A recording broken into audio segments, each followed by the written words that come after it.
ikibazo gusa cyo kumenya uburyo imbaraga z'umuntu zitaba zihagije, maze kumenya ko hari Imana yatanze kugira ngo uzuze byose ukeneye imbere y'Imana ngo byakire nk'ubuntu buhambaye. Mu gice cyabanje twabonye Petero ko wari ufite ishyaka, ariko nyamara tubona ko hari byinshi ryaburaga. Burya bigoye cyane kumenya uburyo amagufwa y'uruhinja akora mu nda ya mama warwo. Ni nako bitoroshye kumenya uburyo umuntu Imana imushyiramo ko wayikamuhindura mpaka ageze ku kigero gikwiriye. Ndi ntakiruta Imana mico patience. Ndi kumwe namwe niyemeje kutagira ikindi nibandaho keretse kubamenyesha Yezu Kristo, cyane cyane Yezu Kristo wabambwe ku musaraba. Ntabwo byahereye ku gupfa gusa, Kristo aranazutse. Ni nayo mpamvu ibyiringiro byacu ari iby'ukuri. Uwo Petero ndetse n'umwigishwa Yesu yakundaga bari mu babonye neza Yesu amaze kuzuka, ndetse banigereye mu mva ya nyirizina. Nyuma yo kuzuka yiyeretse abigishwa b'inshuro nyinshi. Ku nshuro ya gatatu muri zo yabiyeretse bamwe muri bo basubiye kuroba. Ubutumwa bwiza bwa Yohana 20:3. Simoni Petero arababwira ati, ngiye kuroba. Baramusubiza bati, reka tujyane. Nuko baragenda bajya mu bwato, barara ijoro ariko ntibagira icyo bafata. Mu gitondo cya kare Yezu yari ku nkombe, ariko abigishwa ntibamenya ko ari we. Nuko arababaza ati, yemwe hari icyo mwafashe? Bati, habe na busa.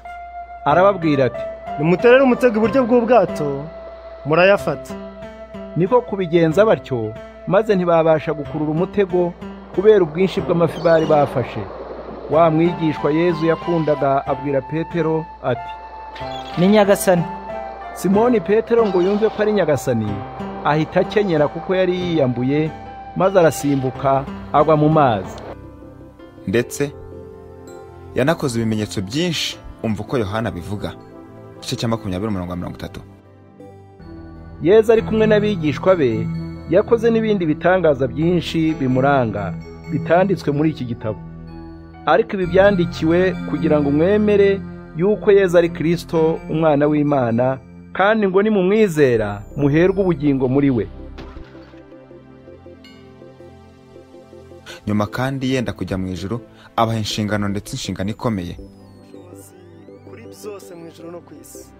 Nuko rero nimugende muhindura mu mahanga yose babigishwa banjye, mubabatize mu izina rya Data n'Umwana we na Mwuka Muziranenge, mubigishe gukurikiza ibyo nabategetse byose, kandi dore ndi kumwe namwe iminsi yose kugeza ku mperuka y'isi. Muri izo nshuro Yesu yiyeretse abigishwa be hari yagaragaye gusa mu butumwa bwiza bwa Yohana. Ikiganiro Yesu yagiranye na Petero, ubutumwa bwiza bwa Yohana igice cya 20:15-17. Nuko bamaze gufungura, Yesu abaza Simoni Petero ati, Simoni mwene Yohani, urankunda kurutaba? Aramusubiza ati, yego Nyagasani, uzi ko ngukunda. Yesu ati, ndagira abana b'intama banjye. Yongera kumubaza ubwa kabiri ati, Simoni mwene Yohani, urankunda? Aramusubiza ati, yego Nyagasani, uzi ko ngukunda. Yesu ati, ndagira intama zanjye, uziteho. Yongera kumubaza ubwa gatatu ati, Simoni mwene Yohani, urankunda? Petero aterwa agahinda nuko Yesu amubajije ubwa gatatu ati, urankunda? Niko kumubwira ati, Nyagasani, uzi byose, uzi ko ngukunda. Nibyo koko burya ngo iyo umuntu ageze muri Kristo Yesu ababaye icyari mu gishya. Ibya kera babishize, dore rwose babihindutse bishya. Na Yesu ntabwo mu kuzuka kwe yagarutse yereka abigishwa ubujiji ndetse n'amakosa bakoze, ahubwo yagarutse abahumekera Umwuka Wera. Yohana igice cya 20:22. Nimugira amahoro, uko Data yantumye niko nanjye mbatumye. Amaze kuvuga atyo abahumekeraho ati, nimwakire Mwuka Muziranenge, aho muzabara ibyaha bose bazaba babibabariwe, kandi aho mutazabibabarira bazaba batabibabariwe. Yesu kandi yasezeranye isezerano rya Mwuka Wera mbere yuko ajya mu ijuru. Ibyakozwe n'intumwa igice cya 8. Icyakora Mwuka Muziranenge nabazaho muzahabwa ububasha, bityo muzabagaho guhamya ibyanjye Yerusalemu no muri Yudeya hose no muri Samariya ndetse no kugeza ku mpera z'isi. Umunsi yajeho hari kuri Pentekote, aha nibwo twabonye Petero ko kutandukanye. Ibyakozwe mu gice cya 2 kuva ku murongo wa 14 kugeza ku wa 41 habisobanura neza.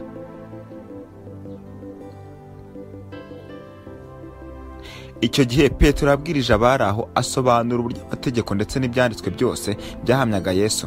Icyo gihe abantu baratsinzwe rwose mu mitima yabo, maze Petero abasaba kwihana bakabatizwa mu izina rya Yesu Kristo. Icyo gihe abayahudi ibihumbi n'ibihumbi babaye abizera ba Yesu Kristo Imana ikoresheje Petero. Ubwo kandi ibitangaza byatangiye gukoreka. Icyanditswe bwa mbere byakozwe mu gice cya 3 umurongo wa 4. hariho umuntu wavutse ari ikirema, bahekaga buri munsi bakamushyira ku irembo ry'ingoro y'Imana ryitwa irembo ry'igikundiro, kugira ngo asabirize amafaranga bazaga mu rugo rw'ingoro. Ngo abone Petero na Yohani bagiye kwinjira mu rugo rw'ingoro, na barabasaba. Petero na Yohani baramutumbira, maze Petero aramubwira ati, ngaho turebe. nuko uwo mugabo agumya kubahanga amaso agira ngo hari icyo bamuha. Petero aramubwira ati, Nta mafaranga mfite, yaba feza yaba zahabu, ariko icyo mfite ndakiguha.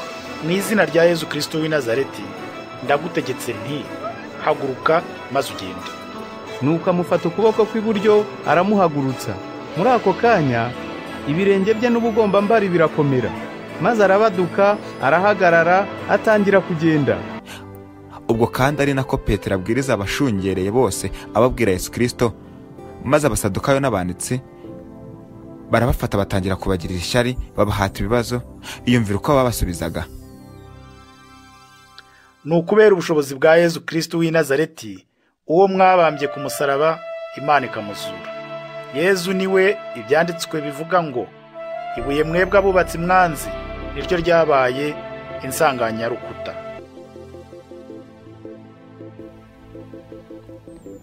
Bakomeje kubabuza kubwiriza muri iryo zina. Iyumvira igisubizo babahaye. Ariko Petero na Yohani barabasubiza bati, Mbese tubumvire cyangwa twumvire Imana? Namwe nimwihitiremo icyo Imana ishima. Twe rero ntitubasha guceceka ibyo twiyumviye n'ibyo twiboneye.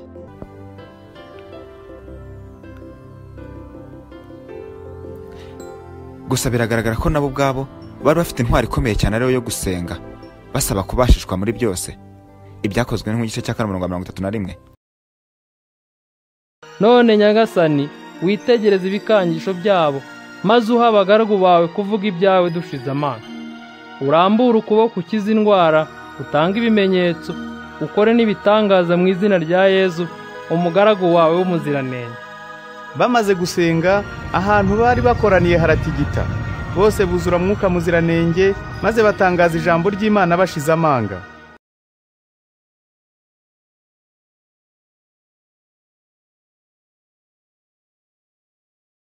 Ubwo mu madini ashobora kuba umukene n'umukene, kandi bakajya bahuzwa bose no kuza gusenga gusa, ntagire n'umenya uburyo ndabayeho. Gusa mu itorero rya mbere bwo ntago ariko byari bimeze. Ikoraniro ry'abemera Yesu bose ryari rihuje umutima n'imigambi. Nta n'umwe wavugaga ko icyo atunze cyose akihariye, ahubwo basaranganyaga ibyo babaga bafite byose. Nuko intumwa za Kristo zikomeza guhamya ibyerekeye izuka rya Nyagasani Yesu, zibivugana ububasha bukomeye, maze Imana isesekaza umugisha kuri bose. Uwagerageje kunyuranya n'aya mahame umva uko byamugendekeye. Ibyakozwe mu 5:3. Petero aramubaza ati, Ananiya, niki cyatumye ureka Satani akigarurira umutima wawe, ukabeshya mwuka muziranenge, ugasigarana igice cy'ikiguzi cy'isambu yawe? Mbese isambu utarayigurisha ntiyari iyawe? Kandi umaze no kuyigurisha, amafaranga ntiyari ayawe? Niki cyatumye wiyemeza kugenza utyo? Si abantu wabeshye, ahubwo wabeshya Imana. Ananiya ngo yumva ayo magambo, yitura hasi araca, ababyumvise bose bashya ubwoba. Ntibyarangiraho kandi kuko nyuma hinjiye n'umudamu we. Umwuka wera areba hose ntawe akingwa, ntabwo abeshwa kuko wazi n'ibyo twe tutazi. Cyose iki nicyo kiguzi wowe n'umugabo wawe mwagurishije isambu yanyu? Aravuga ati, ni icyo ngicyo. Petero niko kumubwira ati, niki cyatumye muhuza inama yo kugerageza mwuka wa Nyagasani? Umva imirindi y'abavuye guhamba umugabo wawe, bageze ku muryango, nawe barakujyana.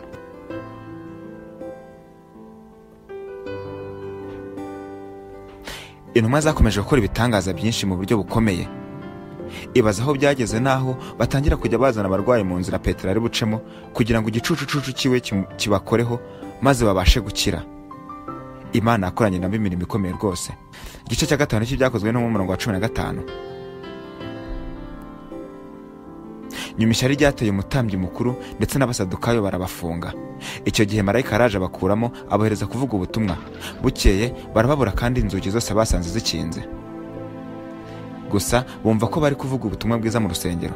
Barabazana bababuza kubwiriza muri iryo zina.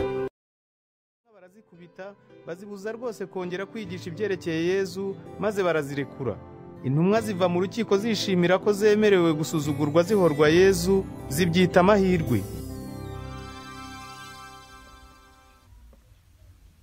Gusa ngize inkuru ndazikunda cyane kuko zituma ndushaho kumva uburyo ubwami bw'Imana ari ubw'imbaraga ko atari ubw'amagambo gusa. Byaje kugeraho ibintu bitangira gufata indi ntera, abizera batangira no kwicwa. Byatangiriye ku musore wubahaga Imana cyane witwaga Stefano, maze bamutera amabuye kugeza ubwo apfuye. Ibi byatumye abizera batatanira mu bice byinshi bitandukanye, gusa bagendaga bavuga ubutumwa bwiza. Ariko intumwa zo zigumiye i Yerusalemu. Cyari cyo gihe ngo nabo mu nkengero z'Yudaya batangire kumva inkuru nziza y'agakiza ka Yesu Kristo. Byahereye Samariya ubwo Filipo yahageraga. Imana yakoranye nayo imirimo ikomeye cyane, ku buryo n'abadayimoni ubwabo batangiye kuva mu bantu. Aha ni naho yahuriye n'umukonikoni witwaga Simoni Magusi, wari waratangaje abantu cyane. Gusa nawe yaje kugaragaza ko yakiriye ubutumwa bwiza, gusa ntabwo aricyo cyari kiri mu mutima we. Itorero rimaze kumenya ko ubutumwa bwiza bwageze ni Samariya, bohereza Petero ndetse na Yohana. Bagezeho baramburaho abantu ibiganza maze buzura umwuka wera. Petero niwe wenyine yabashije kumenya ikiri muri Simoni Magusi. Ibyakozwe no mu gice cy'umunani umurongo wa 20. Simoni abonye uko ab'intumwa za Kristo zirambitseho ibiganza bahawe mwuka muziranenge, azanira amafaranga Petero na Yohana arababwira ati, mume nanjye ubwo bushobozi kugira ngo uwo nzarambikaho ibiganza ahabwe mwuka muziranenge. Petero aramubwira ati, uragapfana n'amafaranga yawe? Ubonye ngo utekereze ko wagura impano y'Imana amafaranga? Ntaho uhuriye n'ibi ngibi, nta n'icyo byakungura, kuko imigambi yawe itagororokeye Imana. Nuko rero wihane ubwo bugome bwawe, maze usabe Nyagasani urebe ko yakubabarira uwo mugambi wagize. Erega ndasanga umazwe n'ishyari kandi wahambiranye n'ubuhemu. Petero avuye aho kandi agaruka i Luda. Yakijijeyo Aineya. Ageze Yopa naho ibitangaza bikomeza gukoreka, azura umudamu witwaga Tabita. Uyu Petero igice kinini cy'umurimo we yagikoresheje mu miryango y'Abayahudi. Paulo niwe uzwi nk'intumwa y'abanyamahanga kandi wagize uruhare runini mu gukwirakwiza ubukristo. Ariko mbere yuko Paulo atangira kubwiriza ubutumwa bwiza mu banyamahanga, Imana yari yaganiriye na Petero binyuze mu iyerekwa. Imubwira ko ubutumwa bwiza ari ubw'abanyamahanga nabo, ko atari ubw'Abayisiraheli gusa. Ibyakozwe no mu gice cya 10 cyose kirabisobanura neza. Uburyo Petero yatumiriwe kubana na Koroneliyo, yahagera akababwiriza ubutumwa bwiza, akivuga gusa umwuka wera agahita buzura.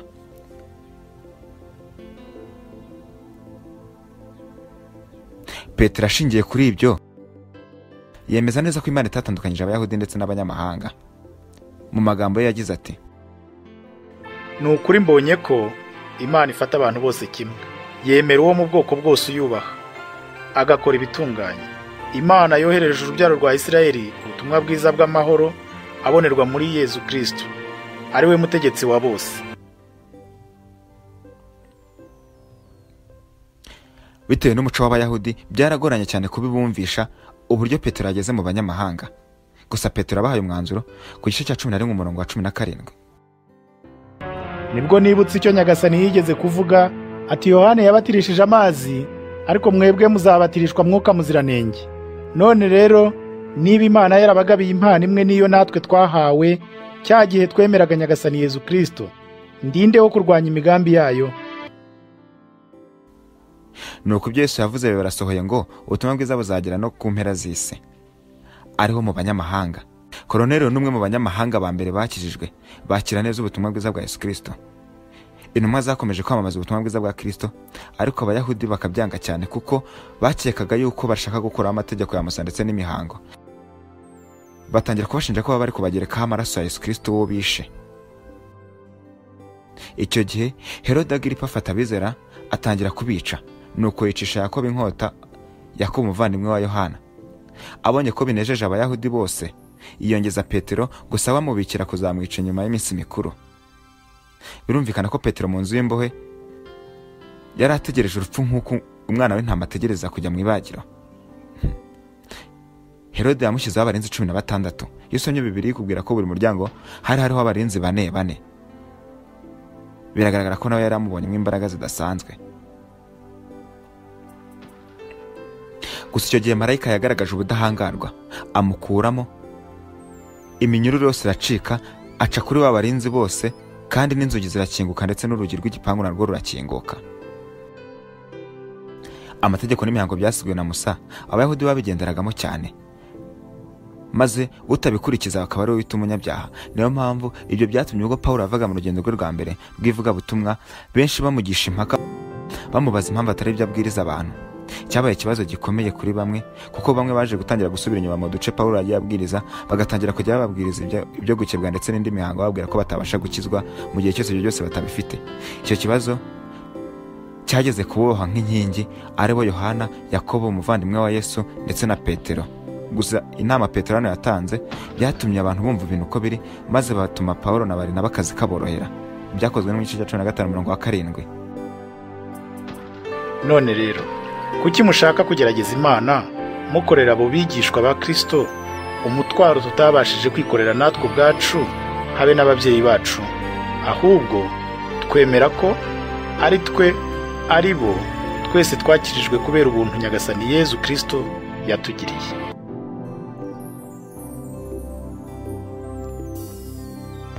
Gusa burya koko nta muntu utagira uruhande rw'intege nke. Petero nawe nubwo yari amaze kuzura umwuka wera, akaba ari nawe muntu Imana yeretse bwa mbere ko n'abanyamahanga bakwiriye ubutumwa bwiza, nawe intege nke zaramuteraga iyo yabageragamo. Abagalati igice cya 2:11 kugeza 13. Icyakora ubwo Petero yazaga Antiyokiya, namurwanyije ku mugaragaro kuko yari yigayishije. Mbere y'uko abantu baturutse kwa Yakobo bahagera, Petero yasangiraga n'abatari abayahudi. Aho baziye, yigira nyoni nyinshi, areka gukomeza gusangira nabo, kuko yatinyaga bavugaga ko gukebwa ari ngombwa.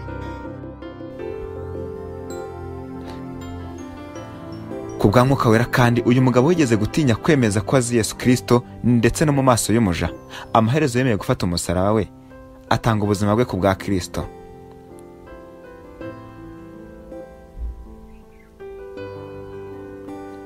Kugezana n'ubu ubuzima bwe buracyatwigisha, ndetse bukaduha icyitegererezo cyerekana uburyo Imana ihindura ubuzima bw'umuntu kugeza bugejeje ku kigero cyose mushakaho. Ni byinshi uyu mwigishwa yakoze. Bivugwa ko ari we washinze itorero ryo muri Antiyokiya, hamwe Pawulo yamusanze, ndetse akaba yaranashinze n'itorero ry'i Roma. Bivugwa ko yafatanyije na Pawulo. Aha i Roma ni naho we yaje gushinga icyicaro cye, akaba ari naho ubuzima bwe bwarangiriye. Uyu Petero yanditse inzandiko ebyiri ziri muri Bibiliya, arizo Petero wa mbere ndetse na Petero wa kabiri. Urwandiko rwa mbere umwanditsi yerekana ko yarwandikiwe n'uwitwa Silowano.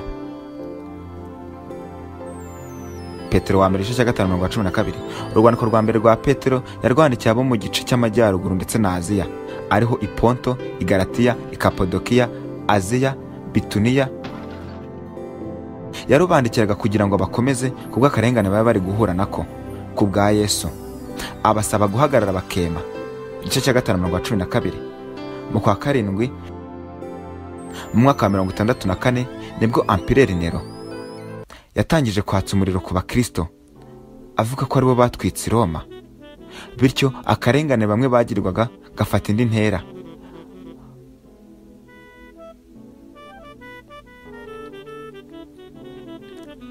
Ibijyanye n'urwandiko rwa kabiri, birumvikana ko yanditse ibaruwa mbere y'umwaka wa 68 nyuma ya Yesu,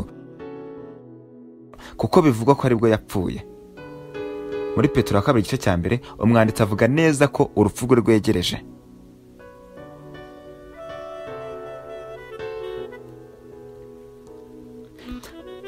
Gusa hari ibitabo byinshi byatinze kwemerwa muri Bibiliya. Muri byo harimo n'urwandiko rwa kabiri rwa Petero.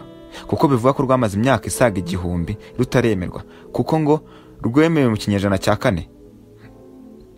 Si rwo gusa, hari n'ibindi bitabo bitahise ko byemerwa, nyamara bizwi na benshi.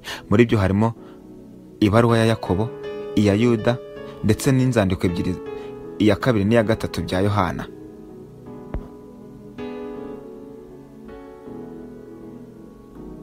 Dukurikije amateka y'itorero, Petero yishwe n'umwami w'abami Nero hagati y'umwaka wa 64 na 68 nyuma ya Yesu Kristo. Kuva mu ntangiriro z'ingoma y'Abaroma ntibishimiraga aba Kristo. Mu gice cya nyuma cy'ubutumwa bwiza bwa Yohana, Yesu yabwiraga Petero ati, nusaza uzarambura amaboko bagukenyeze. Aha benshi bashesengura ko ashaka kumubwira iby'urupfu rwe, azapfa kubwo kugira ngo ahimbaze Imana. Mu banditsi babyanditseho hariho Kirema wa Roma, umwe mu bari bagize itorero rya mbere, wari uzi intumwa zose. Yanditse mu ibaruwa ye izwi cyane nka Kirema wa mbere, yagize ati, reka dufate ingero nziza z'igihe cyacu. Kugira umutwaro ndetse n'ishyaka ni inkingi zikomeye kandi zikiranuka z'itorero, zatumye itorero ritotezwa ndetse intumwa zemera gupfa. Petero kubera ishyaka rikomeye ntiyihanganiye gukora ikintu kimwe gusa ndetse cyangwa bibiri, ahubwo yakoraga imirimo myinshi. Hanyuma amaze gutanga ubuhamya bwe, yerekeza ahantu heza h'icyubahiro, kuko burya kuzira Yesu Kristo uba werekeje ahantu heza h'icyubahiro. Undi yitwa Euseus, uyu ni uwa Kayezariya, ni se w'amateka y'itorero yo mu kinyejana cya 2 ndetse n'icya 3. Agira ati, Petero abambwira w'amacuritse, kuko ubwe yifuzaga kubabara, kuko atifuzaga kubabara mu buryo bumwe nk'ubwa Yesu Kristo.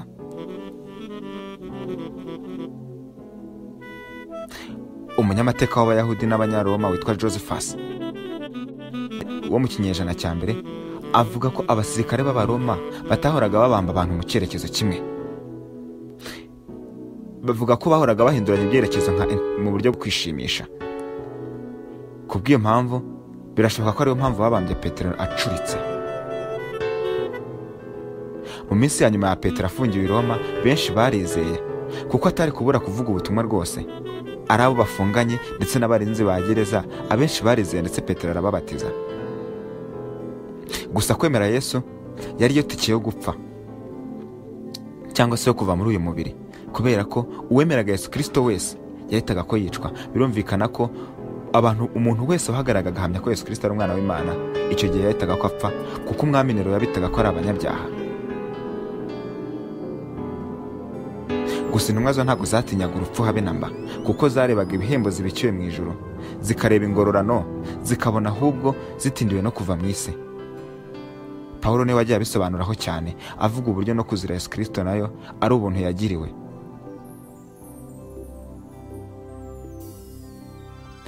Mu magambo ya Petero ya nyuma,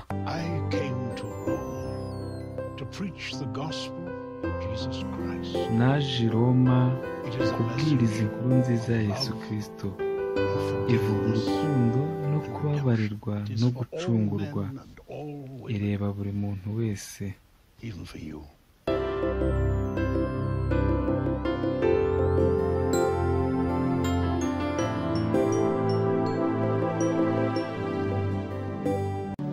Peter walked with Jesus. He was the leader of his apostles. Have you not heard a word he has said?